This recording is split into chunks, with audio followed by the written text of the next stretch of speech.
So Gub was just commenting, well, this is such an alien motion. And I said, on the contrary, the normal motion is an alien motion. It's just because we're used to it that we think it's not. It's not in harmony with nature. It's not natural. It's tense. It's inefficient because you fire all kinds of muscles that don't need to be fired. It's not in harmony with your breath. It's not in harmony with the inertia of your body. It works against all this stuff.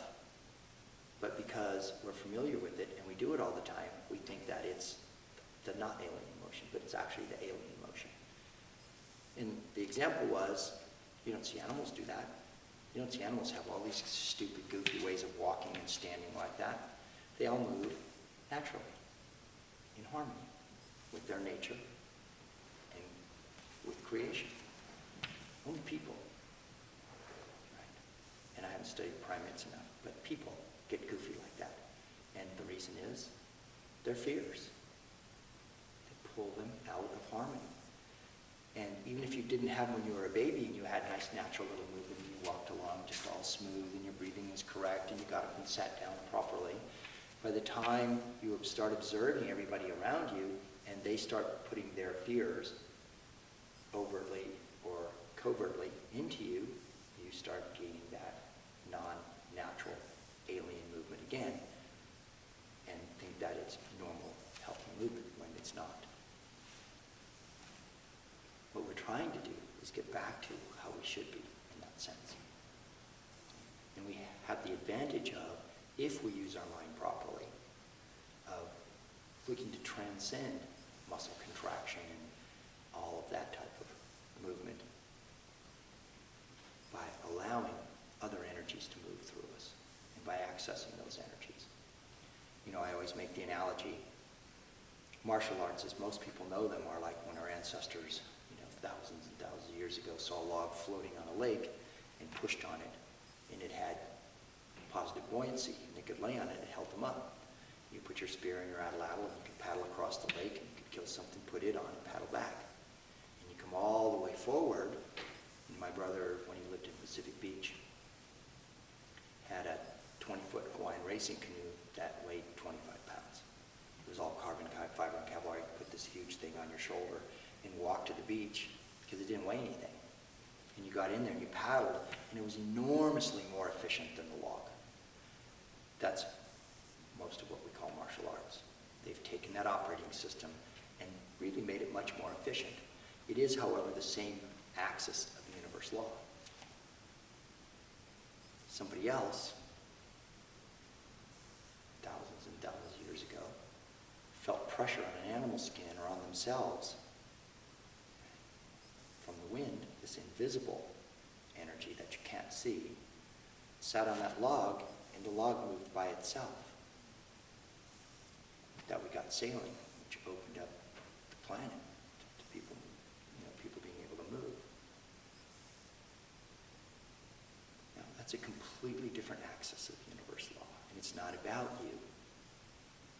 The paddling, however efficient it is, if we're all in the 20-foot Hawaiian racing canoe, younger, stronger, better conditioned, larger, are going to paddle faster then, and longer probably.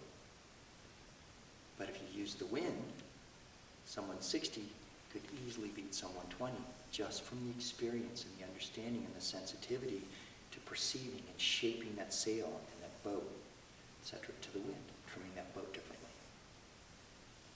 But that's our practice. Those energies are everywhere on all levels of reality.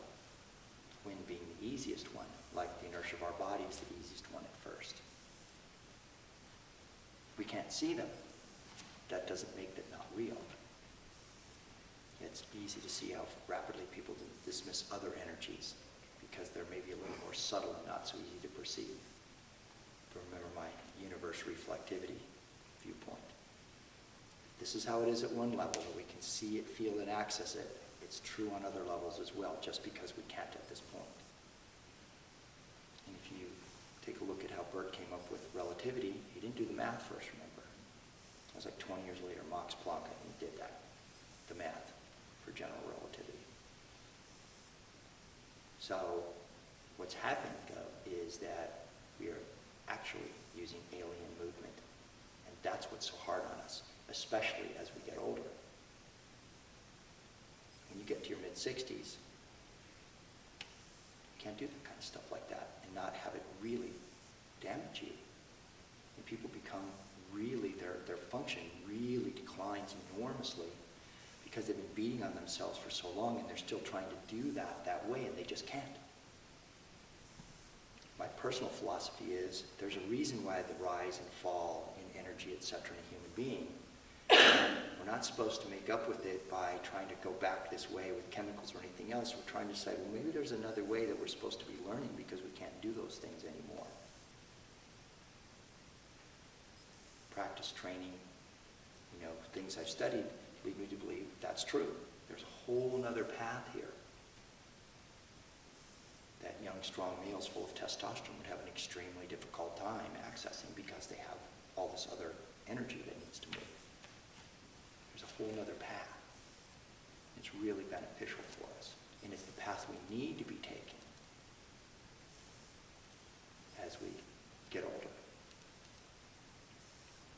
Perhaps there's a plan to all of this, not advocating it necessarily, where it's time to make shift. You can no longer be 20, you can no longer be 30, you can no longer be 40, you can no longer be 50, you can no longer be 60. So trying to go back to that isn't the answer. Discover what else is available. That's the answer. And it's fun, it's fascinating, opening, allowing. Really does a lot for you. So that's where